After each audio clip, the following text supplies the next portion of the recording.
si tu aimes ta vie, Dieu ne peut pas la changer. Si tu aimes la situation que tu traverses déjà, Dieu ne peut pas la changer. Regardez ce que la Bible dit dans le psaume 51, verset 17. Les sacrifices qui sont agréables à Dieu, c'est un esprit brisé. Oh Dieu, tu ne dédaignes pas un cœur brisé et contrit. Ça veut dire que si ta situation actuelle ne te dérange pas attirer le changement. On peut te donner une prophétie, mais la prophétie ne t'intéresse pas lorsqu'elle ne vient pas pour répondre à une insatisfaction. Ou bien elle ne vient pas pour te montrer, te donner une nouvelle vision qui va créer en toi une insatisfaction. Voyez, quand Dieu te montre le modèle de quelque chose, c'est pour créer en toi une comparaison, pas la jalousie, une comparaison. Parce que tu vois, quand tu n'as pas encore vu ce qui est meilleur que ce que tu vis ou ce que tu as, tu ne peux pas être insatisfait. Donc la prophétie, elle vient déjà pour te montrer ce que Dieu veut pour toi. Et ça crée deux choses. Ça te donne une vision parfaite de ce que tu vis de façon médiocre maintenant. Maintenant, l'une des choses que tu dois laisser la prophétie créer en toi, c'est la volonté d'avoir ce que Dieu te montre. Dieu ne prophétise pas toujours en parlant. Souvent, Dieu prophétise en te montrant quelqu'un. La plupart de ceux qui sont en train de prospérer ici en Côte d'Ivoire dans les affaires, pour les aider, Dieu les a fait voyager. Dieu n'a pas parlé, il t'a fait voyager. Et ce que tu as vu à Challenge, ça a ouvert ton esprit par rapport à quelque chose. Si Dieu vous montre un modèle excellent de quelque chose et que vous ne laissez pas votre esprit ou votre cœur se briser, vous commencez à être insatisfait de ce que vous avez vécu jusque-là, le changement ne commence pas. Depuis que tu es petit, tu manges pain beurre. Et Dieu, pour t'aider, te fait aller en vacances chez tonton Georges. Et chez tonton Georges, on mange pain saucisson. Saucisson, même tu n'as jamais mangé. Et quand tu goûtes, tu te rends compte qu'il y a petit déjeuner et il y a petit déjeuner. Mais tu vois, ce que tu viens de goûter, si tu ne transportes pas ça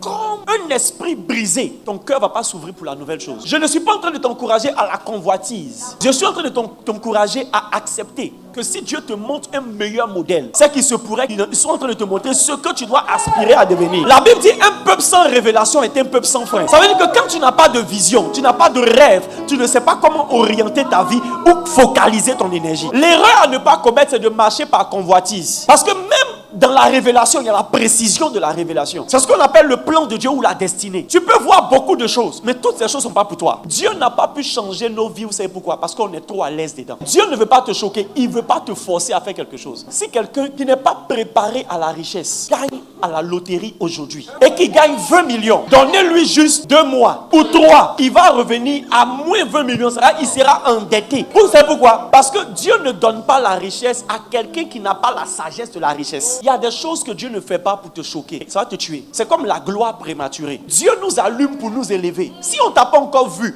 si on ne te connaît pas, c'est que tu n'es pas encore prêt à supporter la hauteur. Ce que Dieu te dit, te montre ce qu'il a déjà fait. Dieu ne commence pas à parler parce qu'il réfléchit. Dieu, quand il parle, quand il a fini. Moi qui suis homme de Dieu, ma vision du ministère s'élargit à chaque fois que je vois un ministre qui est plus excellent que moi. Mais tu vois, la probabilité que ton attention soit attirée par un aspect du ministère de quelqu'un, elle est mince. Si ton attention est attirée, c'est parce que Dieu t'a montré. Tu n'as pas entendu Dieu dire, regarde mon fils, mais Dieu t'a montré. C'est Dieu qui attire ton attention dessus. Les nuits que vous passez à vous dire, vous êtes en retard là, ça vient de Dieu. Mais ça ne vient pas pour emmener la dépression, ça vient pour vous emmener à chercher quoi? La solution. La Bible dit, le regret que produit le Saint-Esprit te conduit à la repentance. La repentance, c'est quoi? C'est changer une certaine manière de faire les choses pour pouvoir aller dans le sens de ce que tu veux. La barrière entre toi et ton rêve, c'est ta manière de faire les choses. Tu ne peux pas chercher une autre manière de faire les choses si tu aimes ce que tu vis. Quelqu'un qui aime la pauvreté restera pauvre, même s'il est destiné à être riche.